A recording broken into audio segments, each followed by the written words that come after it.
This is Craig Polkwit, Super Bowl 13 and 14 champion, and you're listening to the Sports Circus.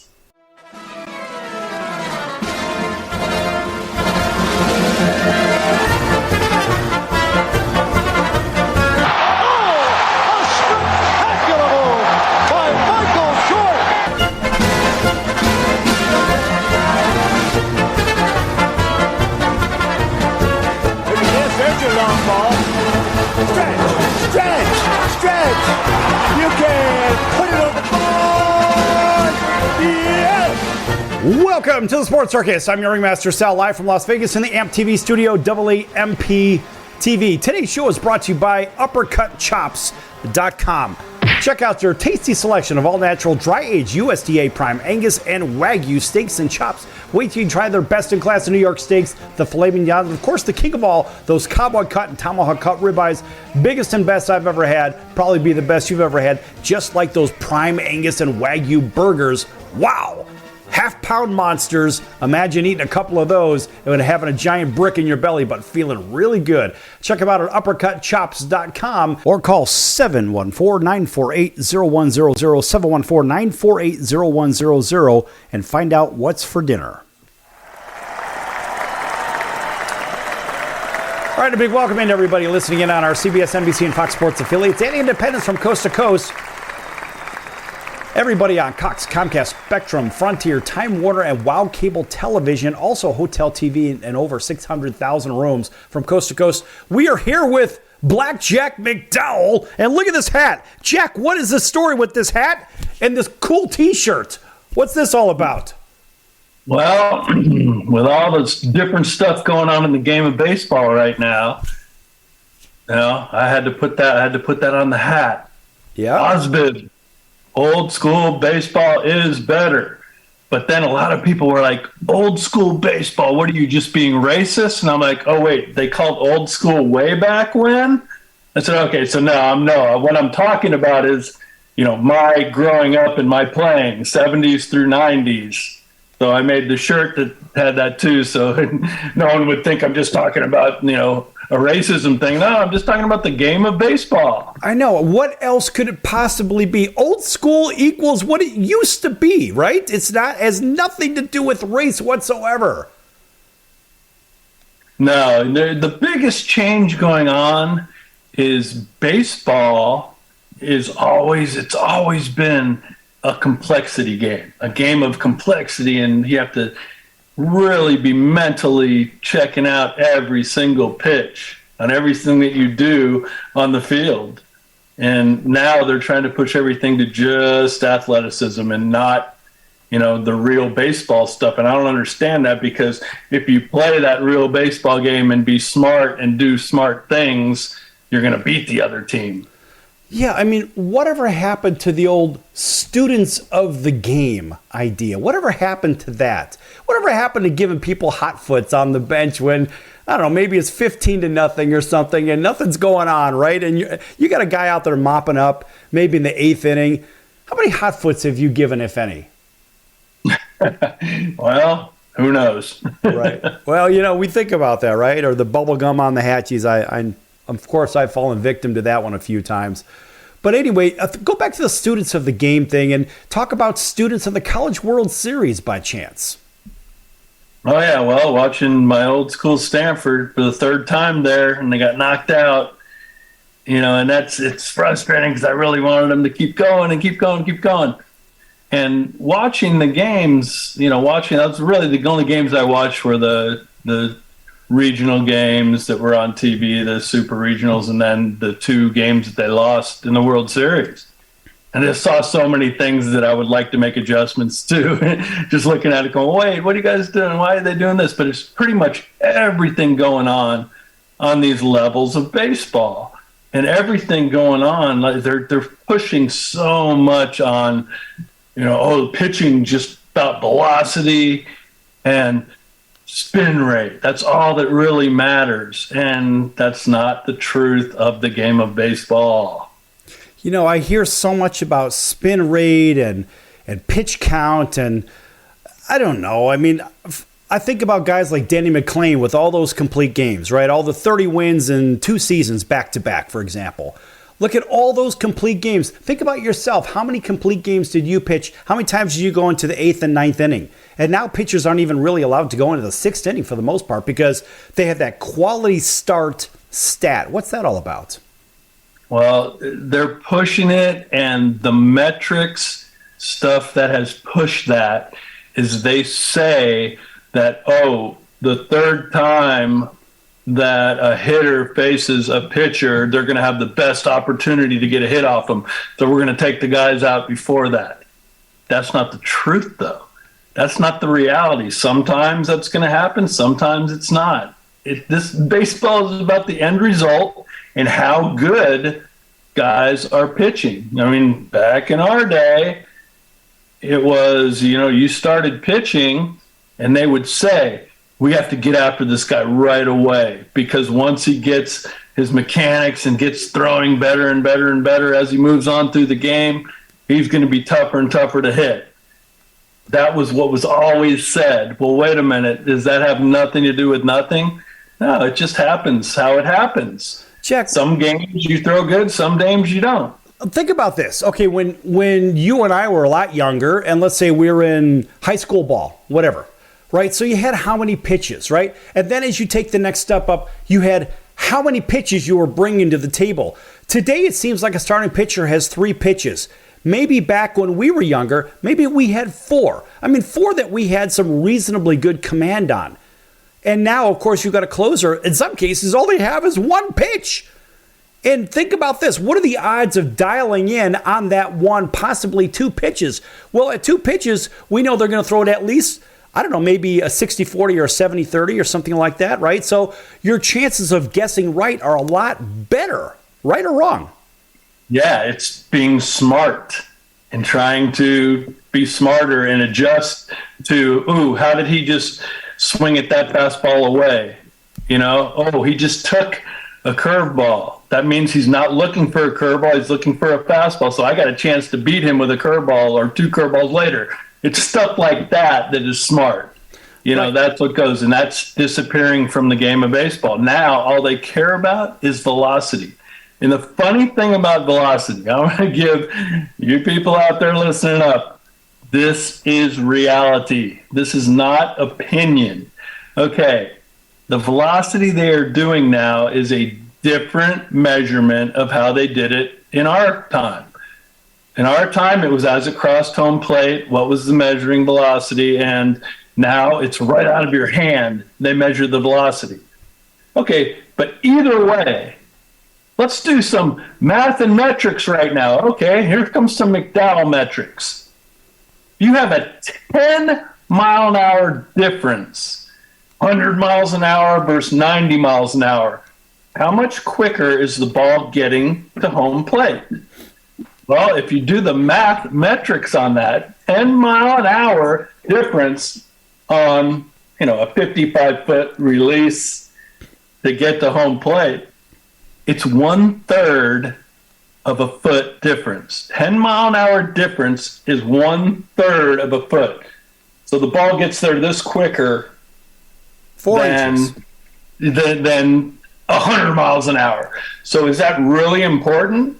Is it really important? And now a lot of the pitchers are just yanking their body to try to get that quicker right out of their hand. But guess what?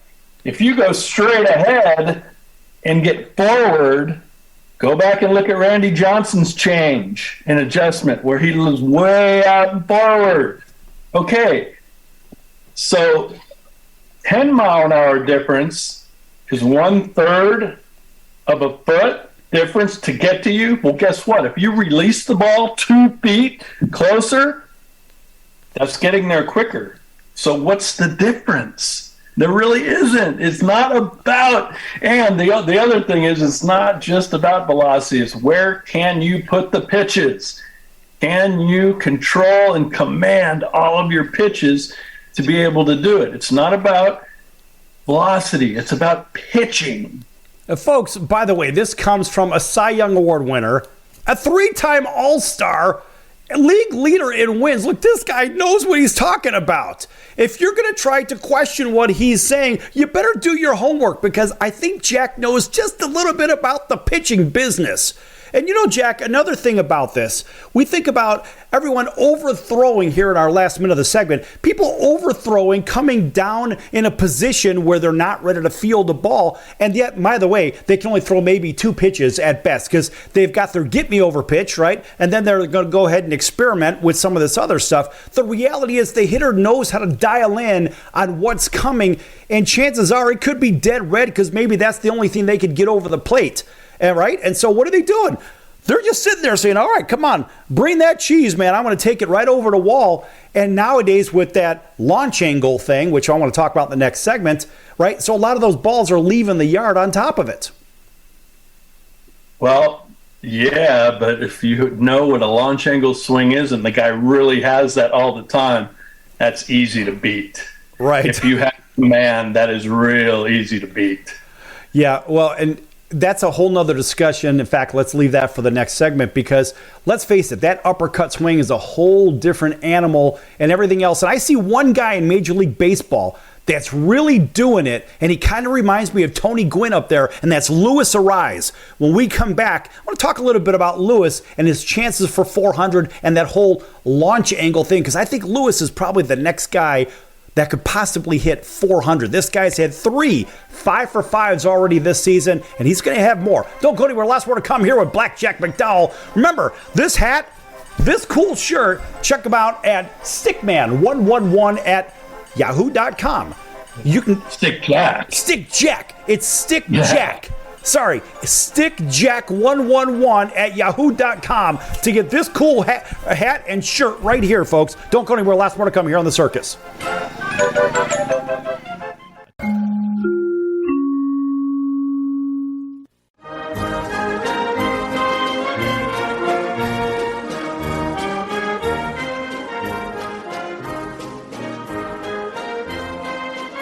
Welcome back to the Sports Circus. I'm Roy Firestone. Now it's time to throw it back to Sal. My favorite one had to do with the Green Bay Packers. And I love the fact that they dealt off Ty Montgomery because of a blown assignment. Green Bay isn't Green Bay unless they have a good running game. Then they can win 10 Super Bowls. The fact is, you don't have a running game, you've got 70% passing, and that's not where Aaron Rodgers needs to be. He needs to be in a position where he's got a running game to offset the passing game and so forth. I like the move. Green Bay didn't have a running game anyway, so all they're doing is saying, we're going to get rid of you because you don't follow instructions. Well, he made one of the most boneheaded plays I've ever seen. There's 2 minutes and 5 seconds on the clock. They traded him on Tuesday. They should have cut him on Sunday night. He shouldn't have been on the plane back to Green Bay. Right, they should have made him walk back to Green Bay. No, it was a terrible play. Now, he's not a stupid guy. He went to Stanford. He's not a dumb guy. He's not a dumb guy, but he doesn't follow instructions. He made a terrible play. The fact is he didn't follow instructions. And you say he's not a dumb guy. His own agenda he put ahead of his team. I agree. Thus, he is a dumb guy. Right or wrong? Wrong. He just got selfish. You're not going to convince me that a guy from Stanford's a dum-dum. No!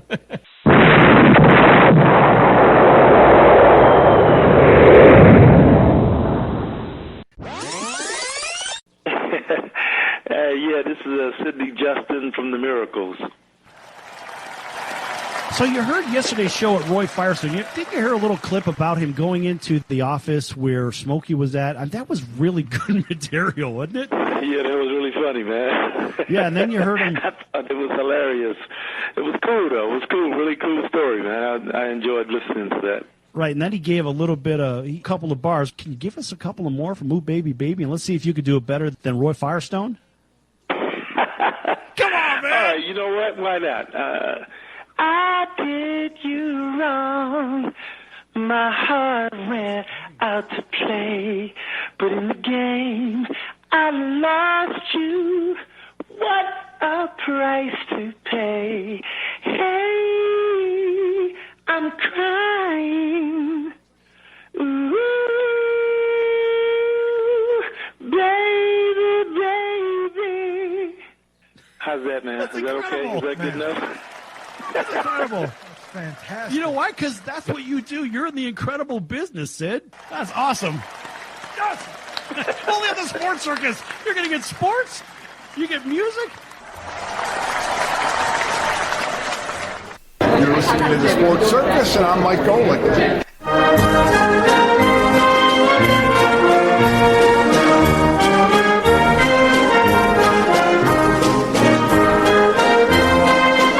Welcome back to the Sports Circus. I'm Roy Firestone. Now it's time to throw it back to Sal.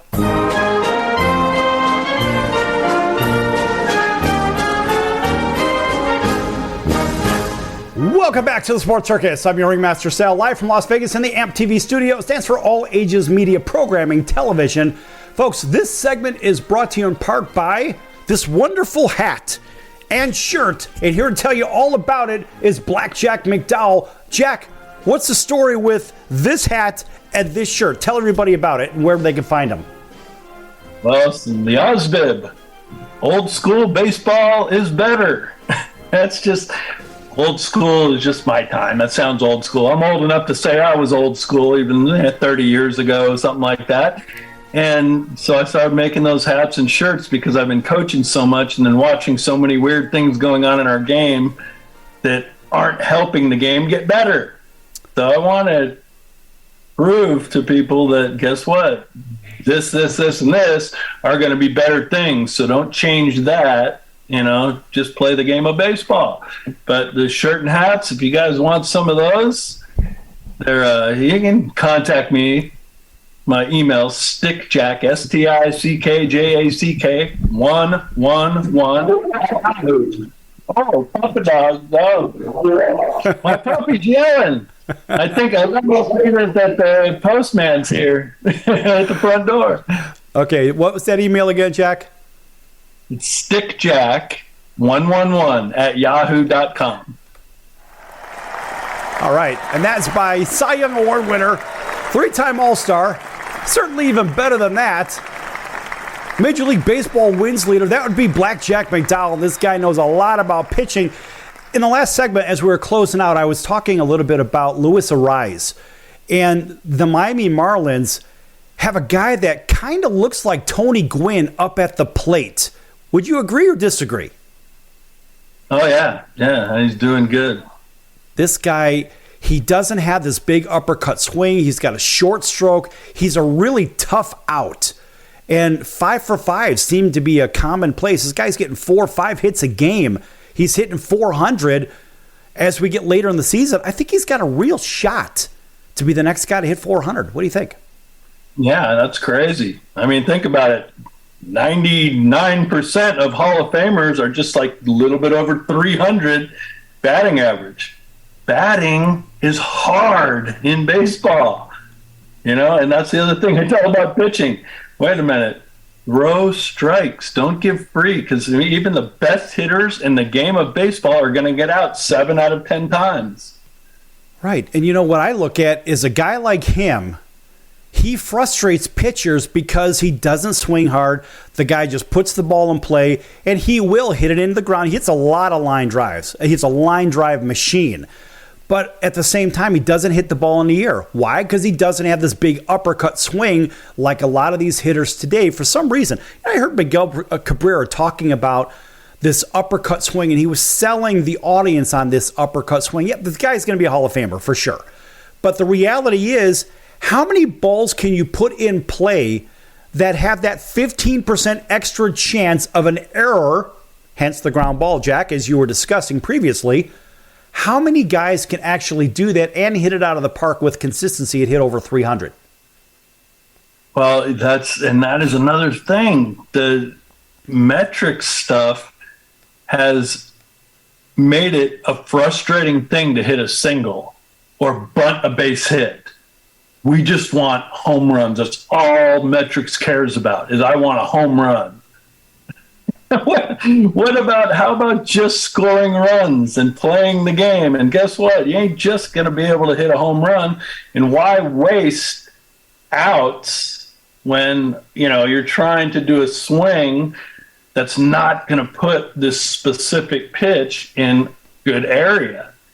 And that's the thing. Different swings are important for different pitches. Think about it. Are you going to have the same type of swing for an up and away strike fastball or a down and away strike fastball, or an up and in strike fastball, or a down and in strike fastball. You better have just the right way to take the bat to the ball.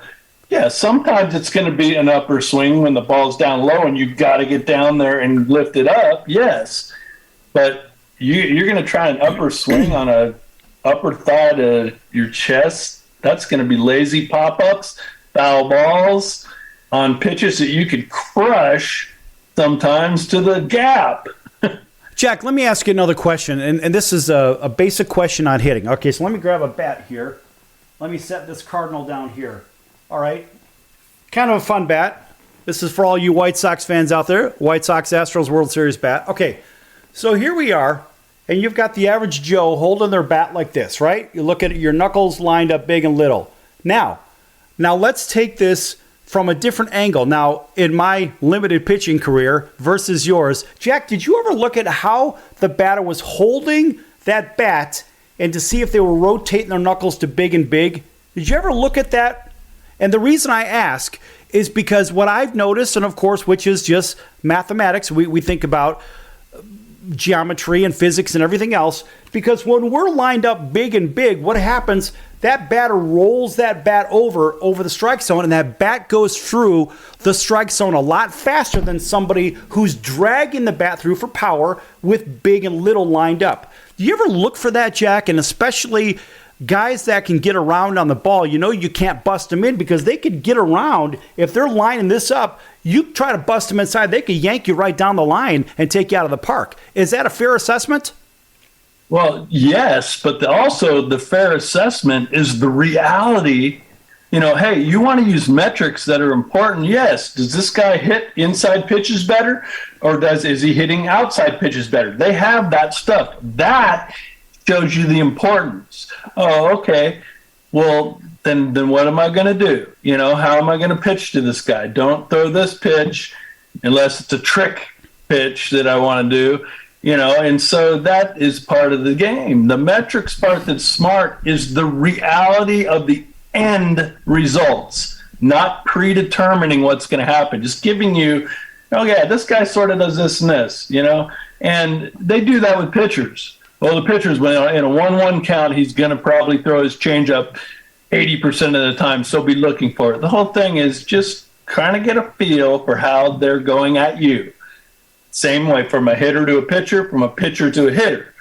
How you threw a ball, felt high, up and away, and he fouled it off. He didn't get to it. You beat him that way. Well, guess what? That isn't the pitch he's sitting on that he really wanted to crush. So now you know that, okay, I can get that later on and maybe get him out. That's the certain things that you got to remember. Jack, when I think about power hitters, so we have another baseball guy that comes onto our show. His name's Daryl Evans. You probably know Daryl Evans, right? Great friend of mine and great friend of the show. And Daryl would almost get upset when a power hitter hits away from a shift. Remember when they had the shift, right? He would get mad. He's like, no, let it loose and try to hit a home run every time. Because he had 414 home runs. Well, let's face it, not everybody can hit 400 plus home runs, whatever. But I believe that you should take a base when you could take a base. Make it a team game. Don't try to hit home runs all the time. And just do what you're supposed to do. At I guess, the new Comiskey Park, think of the old Comiskey Park, right? They had that fundamentals deck. And you know what we lost in baseball? Fundamental baseball. Where'd it go? I don't know. I'm not sure. The funny thing, okay, let's do another metrics. Okay, how many home runs per at bat does the top home run hitter get? Let's see. Okay. So Judge had 60 last year or something like that. He's hitting, one out of every 11 at bats or something like that? 10 or 11? Okay. And then... Yeah, but how many strikeouts do we have? Well, that's the whole thing. And if you're a good hitter, you're going to get a base hit 3 out of 10. So it just depends on situational. You're leading off the inning, or you're up by a couple runs, you're down by 2 runs, or what? You got to get guys on base. Well, guess what? Just try to put the ball in play correctly. Neither guy on third, less than 2 outs. Just put the ball in play. You don't need a home run. Just put it in play. A ground ball will work. Hard ground ball will work. A swinging bunt would work. Yeah, a lot of people seem to forget the idea that, look, your job is to move runners over, especially late in the game when that tying run is maybe on, or you're down by a couple and you got a guy in first. What are you going to do? You're going to hit a double play or some crap like that? You can try to pull an outside pitch and end up beating it into the ground and having turn a 6-4-3? No, move the runners over, get guys in, get yourself closer. Yeah, so maybe by chance if somebody hits the ball at the right everything, maybe that game-tying home run could happen, but you don't have to swing for the fences. Do your job, move the runners over like you're supposed to, and baseball is a lot more fundamentally sound at that point. Well, yeah. All right, take 30 seconds to talk about that. Let's go to break. Well, the thing about hitting a home run is, do you hit every single pitch in every single area you can hit a home run? Or do you just know, okay, if this pitch is right here, I got a chance to crush this one? That is the reality. So wait till you see that pitch. Right. And how many people are just looking for one pitch? And, oh, by the way, maybe you've got the tying run is on deck, and you better do something to get yourself on base so you give your team a chance to maybe tie that game and take it a little bit further. Back here with Blackjack McDowell. Remember, stickjack111 at yahoo.com for this cool hat and this cool shirt right here. Old school baseball is better. 70s through 90s with a USA flag on it. Folks, don't go anywhere. Last more to come here at the Sports Circus. Back in a few minutes.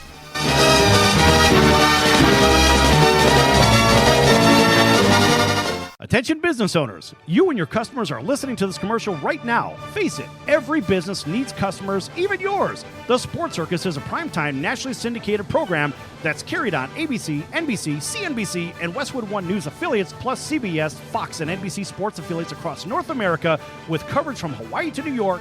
Also, the Sports Circus is available to the 180 million subscribers on iHeartRadio, and the Sports Circus gets about 4 million website visitors per month, which could click through your website and bring sales. The Sports Circus provides great content featuring celebrity guests from sports and entertainment to our audience every weekday, which your company could greatly benefit from by increasing your visibility, foot traffic, eyeballs to your website, and calls from potential customers. Call us right now at 714-948-0100. That's 714-948-0100. Or email us at info@thesportscircus.com. That's info@thesportscircus.com. Drive your sales today by advertising with the Sports Circus. That's the sound of sizzling, dry-aged USDA Prime Wagyu and Angus steaks from UppercutChops.com. Their best-in-class filet mignons, New York steaks, and the king of all steaks, the tomahawk and cowboy cut ribeyes are the best in the business. Even their Prime Wagyu burgers will likely be the best you've ever had. Browse the full selection of steaks and chops at UppercutChops.com from the comfort of your home or on your mobile device. UppercutChops.com delivers all-natural, dry-aged USDA Prime Wagyu and Angus steaks and chops directly to your door, without the hassle of going to the grocery store and fight crowds to pick from a small selection of average at best meats with injected steroids, fillers, and coloring added to look good. Find out what's for dinner at UppercutChops.com or call 714-948-0100. That's 714-948-0100. 714-948-0100. or make your selection directly at UppercutChops.com. So, you want to be in show business. Do people tell you that you're really funny, you have a great personality, and you should have your own talk show? Many of us have been told that, but we don't know how to get started. It's easier than you think. Let the pros at Cali Vegas give you a free talent evaluation. Call 714-948-0100 and learn how quickly you can create, produce, and host your very own talk show. Imagine not having to sit in traffic every day, commuting back and forth to the same old boring job. Get started in television or radio today with your free talent evaluation from Cali Vegas. Call 714-948-0100 or visit them online at calivegas.com. Make your dream come true today and create your new career and learn how to become a television or radio star with the help of Cali Vegas. 714-948-0100. Call now.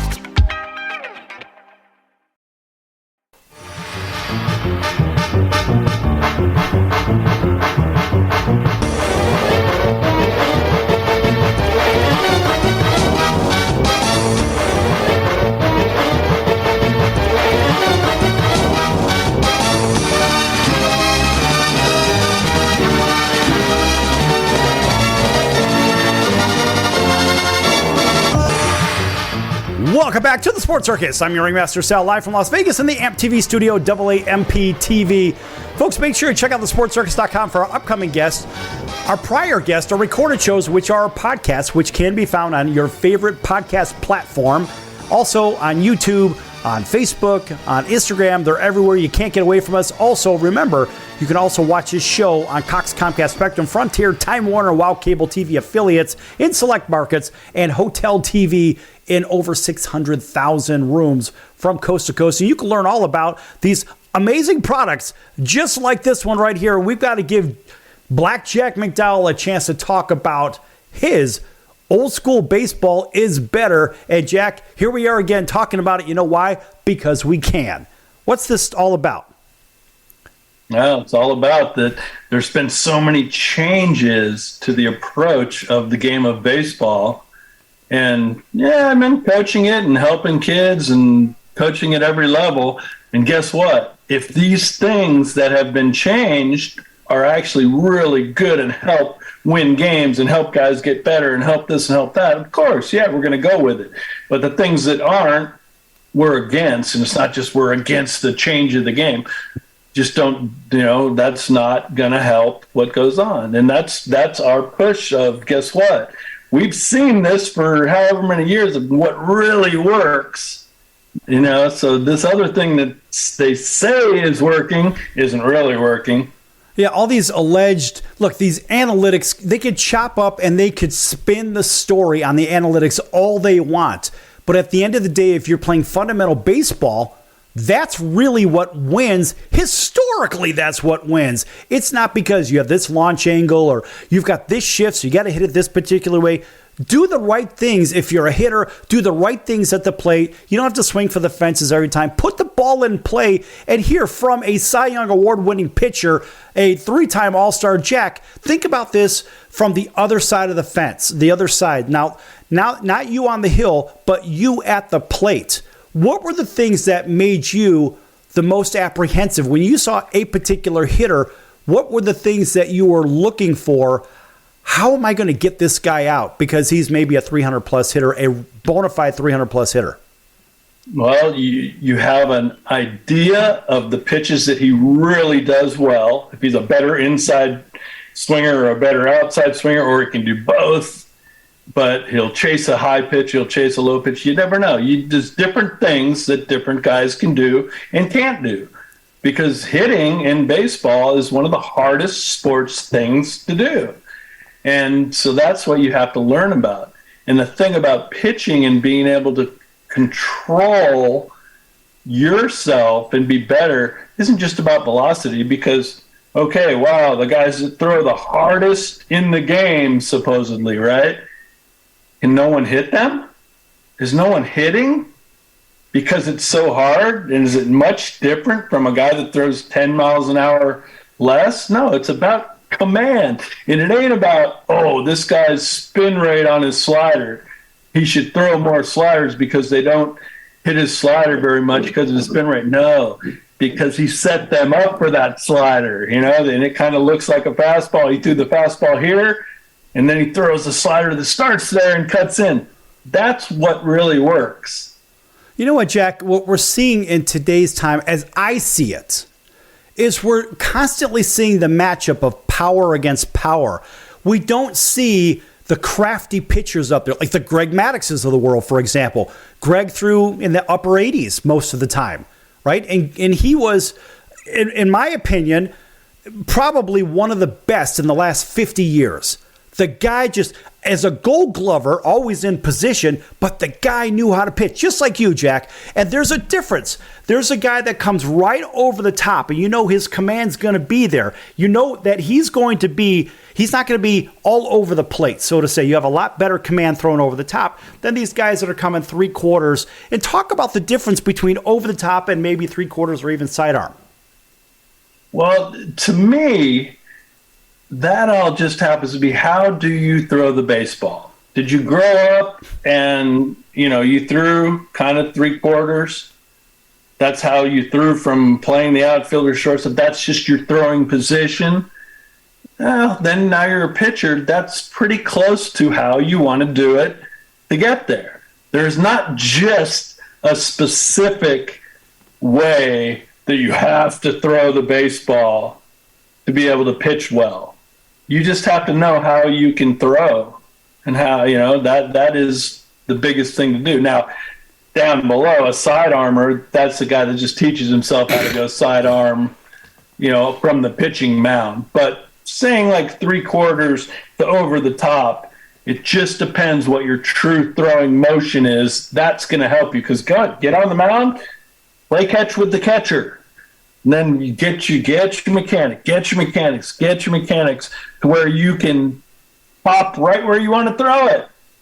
Jack, I remember that when I was in high school. I played 2 years of high school ball, and I didn't play any pony league ball or anything like that. So I went right from one of the lower 1 year little league into high school, and they tried to change my throwing motion completely. So I was naturally a 3/4 thrower. It's just what I did.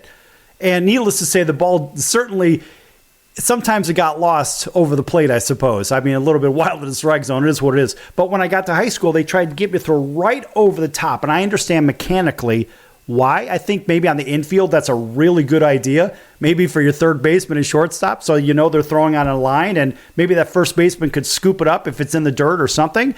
But it was so hard to make that transition. It took me about a year to really kind of figure that out, and I still couldn't throw right over the top. Just wasn't my thing, because I had that like this here, and so that curveball would dip and dive. It would almost be like today's sweeper. They talk about that. What is this sweeper pitch that everyone talks about? Isn't it an old school curveball? Well, the old school curveball, or a big time cutter that just happens to be downhill more.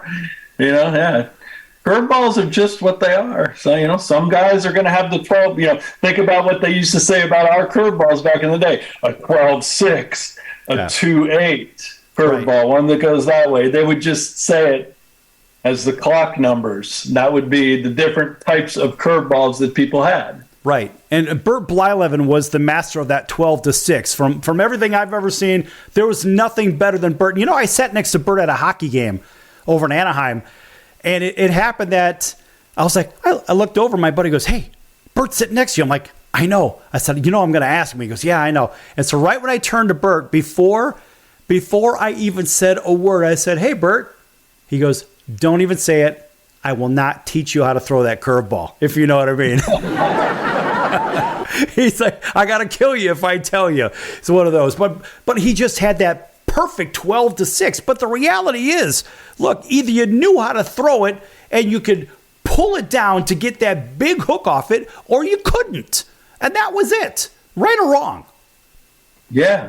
I when I teach the kids, as they're growing up, to throw a curveball, what I will say is it really is, wherever you release the ball, karate chop the catcher.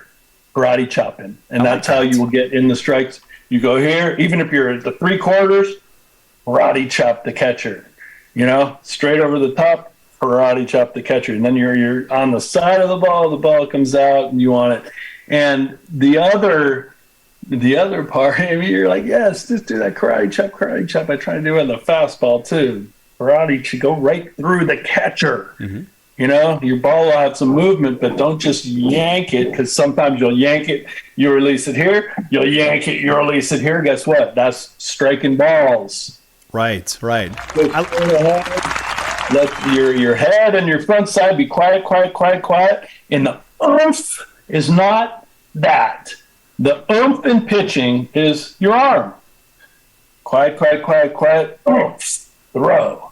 I love the karate. I've never heard the karate chop analogy, and of course, that's great stuff. Now, Jack, you're also an instructor. You get private instruction for baseball, correct?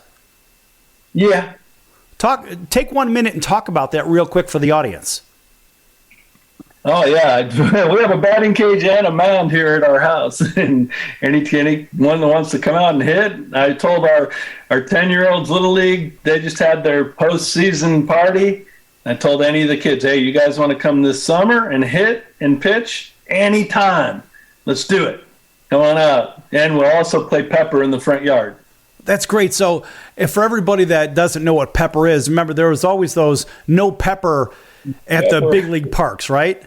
And all that is, folks. I mean, look, you've got a few guys that are waiting to catch a ball. You got a guy with a bat. Somebody throws them the ball. You got to hit the ball, and if somebody catches on a fly, it's their turn to bat, etc. But they stopped playing that years ago in major league parks. And as I understand it, Jack, it's the netting that was actually behind home plate was really installed because of pepper and not because of the games. What do you think? Yeah, because they're trying to, you throw pitches, you're trying to get the guy not to get his hit, not to hit on the ground, and they pop it up right, foul it back, and that was pepper is kind of a smart way to learn how to hit because you aren't all swinging strong. All you're doing is taking the bat to the baseball, whether it's up here, down low, all over. It's almost at you. Well, you just got to get the bat there. It's not a super hard pitch. It's just a ball coming, and you learn where to put the bat, to control the hitting. It's a good mechanical piece. Tell you what, folks, we're going to learn a little bit more about that and some other things in just a few minutes here on the Sports Circus. And by the way, stickjack111@yahoo.com for this cool hat and this cool shirt. Make sure you email them right away. Back in a few minutes. Don't go anywhere.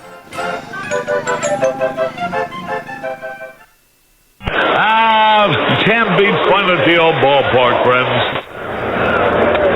High pop fly.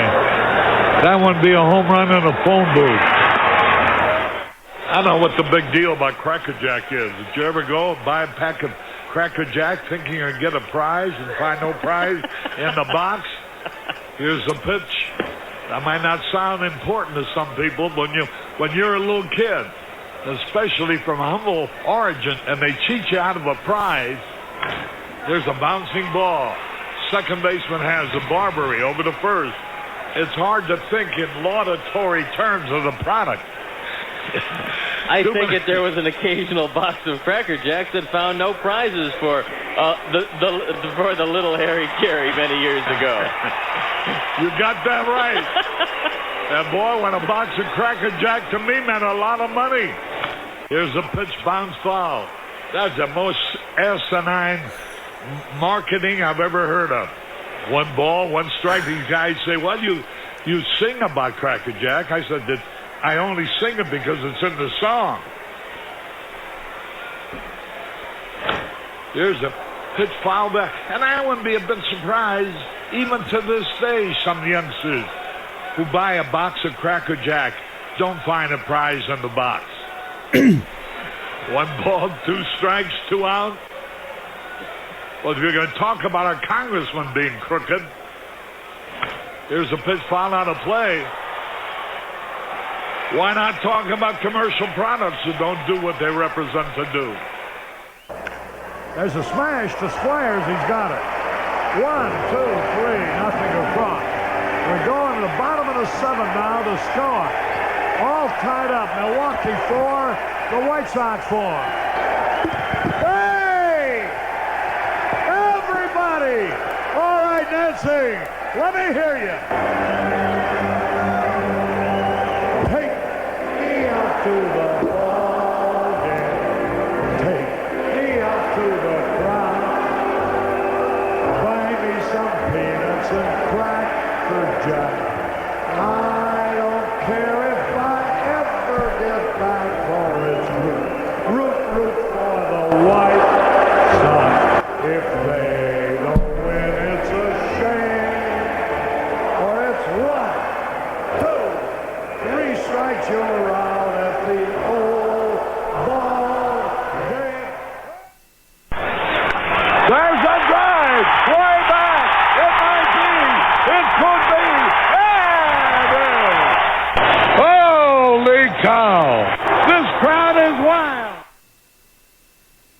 Hey, this is Tommy John, and you're listening to the Sports Circus.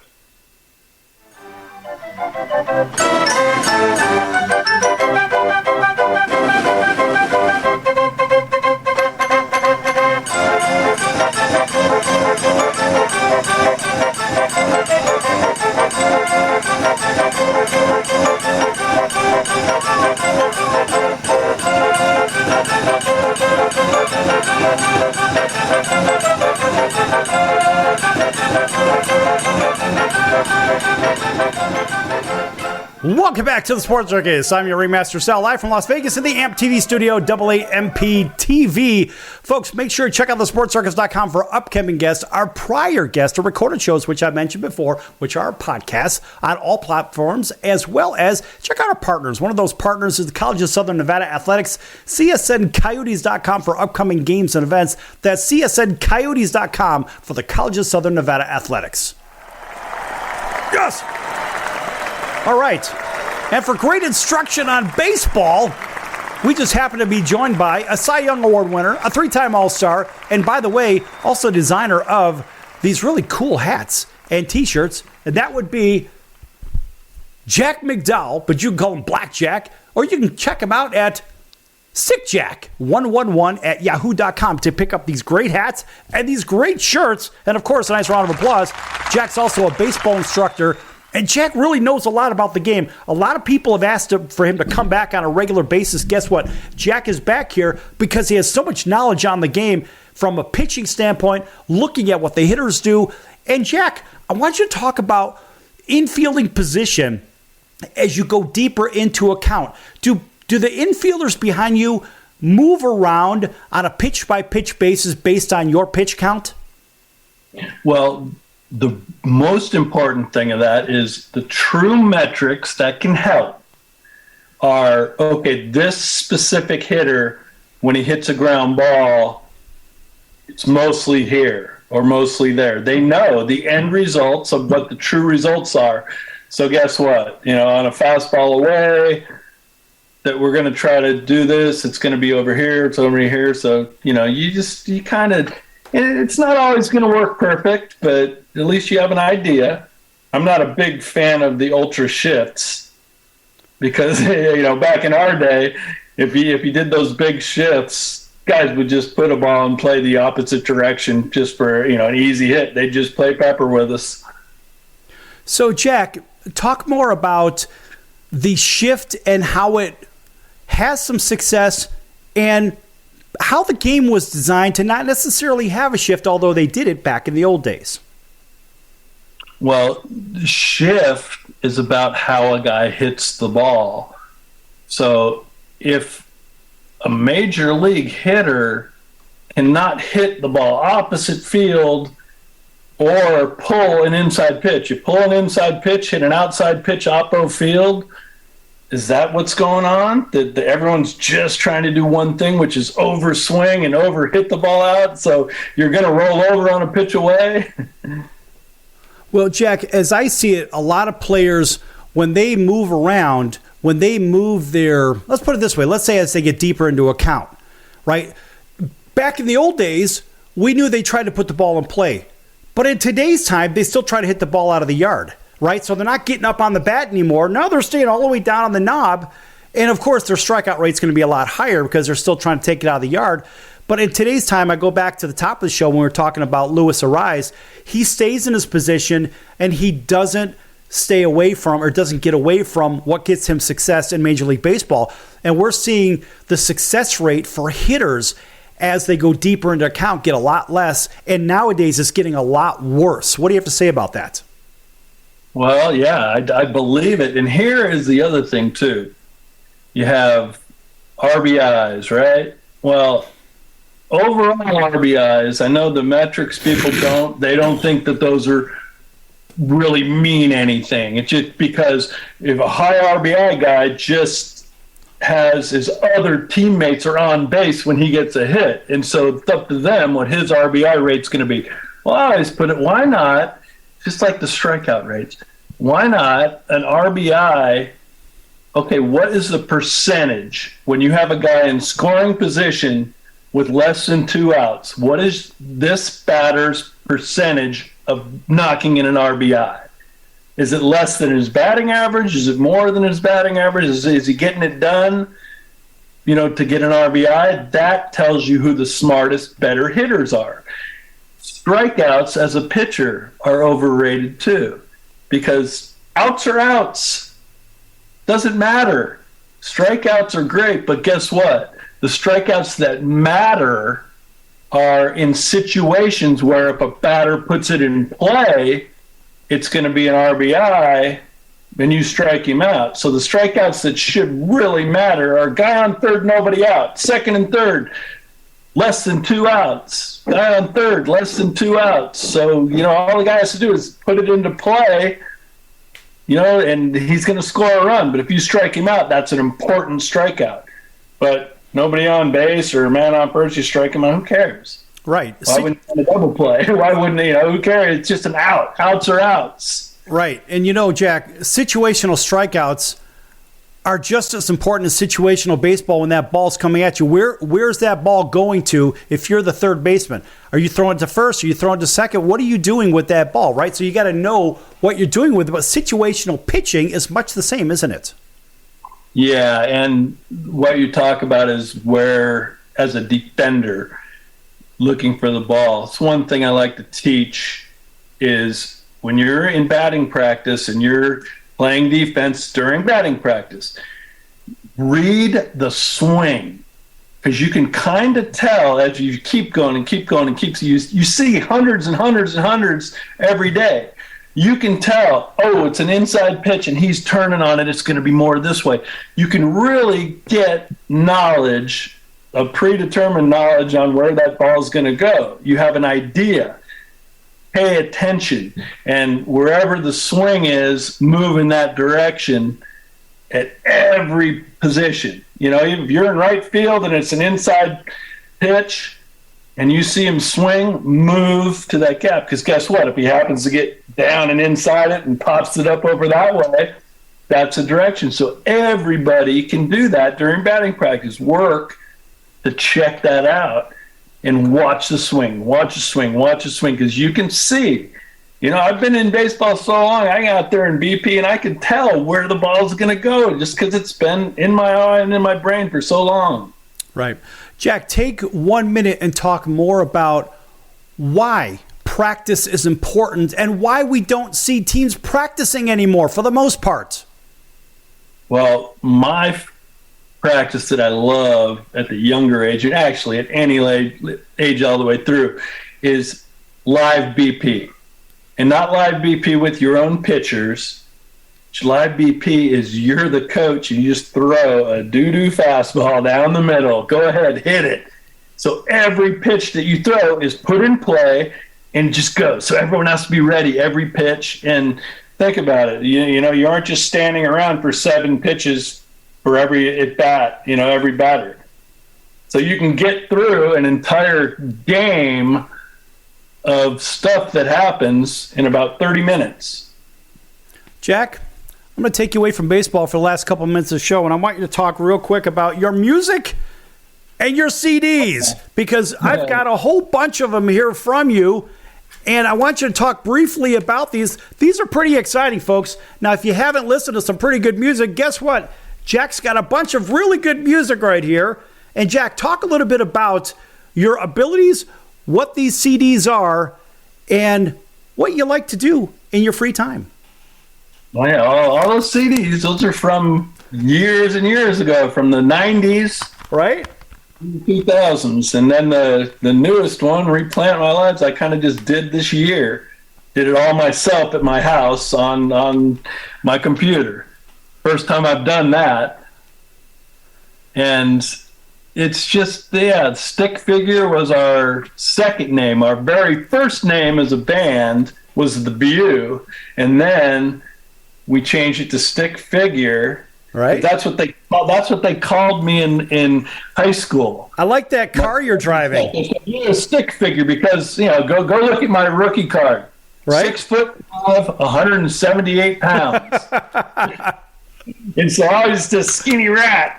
And Right. so they called me stick figure, stick man. So I'm like, okay, I'm stick figure. So I made that logo. I love making logos and stuff like that, and I love doing songs. Yeah, here's a good one right there. That's my original stick figure. That's the very first stick figure album. Okay, so talk about that image real quick. Yeah, that was just, they said, yeah, I'm going to come up with a stick figure image. And that was just, okay, that's just me sitting there. Yeah. These are cool, folks. And by the way, if you want to hear some pretty good music, check these out. And Jack, people can get those at stickjack111@yahoo.com, right? Yeah, I do them and sign them for them. And if they want to buy a CD, I can sign that and sign a baseball card for them too. Talk about the music real quick. Take a minute and talk about the type of music that you play. Well, it's rock and roll, basically. No, not so. It's pretty much, I guess it's just a normal rock and roll, and kind of continues a little bit towards that. There's some music, definitely some songs in there you can dance to too. Right. So it's a little bit of both. I see that guitar up on the wall. What do you got hanging up there? Well, we got the guitar, one guitar here, another couple guitars on the other side. Yeah, I see Chief Wahoo on it too. Boy, too bad we lost Chief Wahoo. Yeah, this was I got this. They gave it to me. The Gibson guitar people gave this to me when I was with the Cleveland Indians the first year. Because if you go back and look at history, that is when they started the Rock and Roll Hall of Fame in Cleveland, and they knew that I was a rock person, rock and roll person. You were about to say a rock star, weren't you? Like, hey, will you help promote our new Hall of Fame here in Cleveland because you're a player? I was like, oh yeah, sure. What do you need me to do? Oh yeah, be on this, and do it, and we'll give you a guitar. And I was like, oh cool, that sounds good. Hey, you were about to say a rock star, weren't you? Yeah, but I'm not a rock star because I was never with a big rock thing and you know how you get on radio mostly back in the day, it's a little different now, but how you got back on radio back in the day is they paid the radio station to play your song. That's right. That's the old payola model. Yeah, I never had that happen, so I didn't get a lot of, so a ton of people haven't even heard of any of my music. Well, Some people have heard of it, but not a lot. Listen, Jack, we're rushing up on the end of the show here, but here's what we're going to do on our next time through this. We're going to play Jack's music on every break. We're going to get 4 songs that he wants. Actually, we'll get 3 songs that he wants because we take 3 breaks, and we're going to go ahead and play them all the way through. And Jack, it's guaranteed to be played on the radio no matter what because these shows are taken in their entirety and played on air. So, hey, how about that? There's no payola involved here. You're going to get all that play. Jack, thanks for joining us today. People listen to it and they go, wow, that's pretty cool. That's pretty cool. And, I haven't had the full band. We haven't been out on the road in a long time doing the sign, but I just want to keep being able to do music because the songs are fun. And, a lot of people, when they hear them, like, yeah, I really like this. This is cool. That's good stuff. All right, Jack McDowell, Black Jack McDowell, Cy Young Award winner, 3-time All-Star, and, of course, league leader in wins in Major League Baseball as well. He's going to be back with us another time, and we're out of time here on the circus. Thanks for joining us today, and we'll see you next time in about 23 hours. Until then, so long, everyone.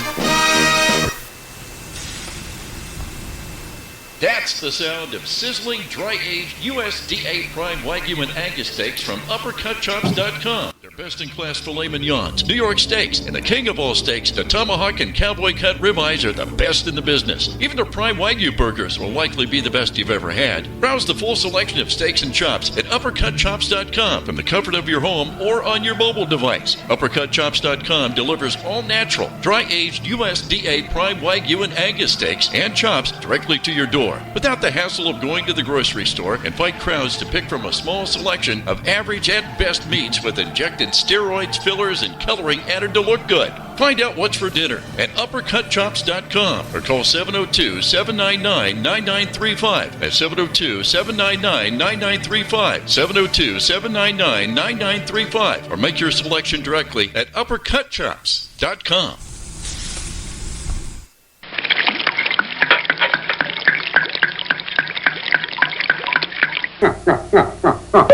Quiet, numbskulls. I'm broadcasting.